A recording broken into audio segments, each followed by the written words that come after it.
Martabak isi kentang ya, nanti dimakan dengan cuko. Tuh lihat martabaknya, montok, kulitnya kering ya, nggak minyakan. Tuh isi kentangnya banyak sekali.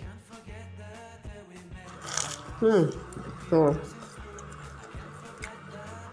lemaknya. Ini tinggal kita siram dengan cuko ya.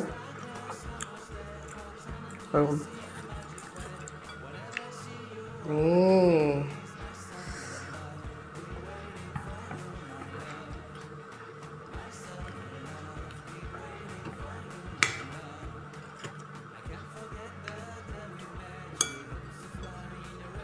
tuh.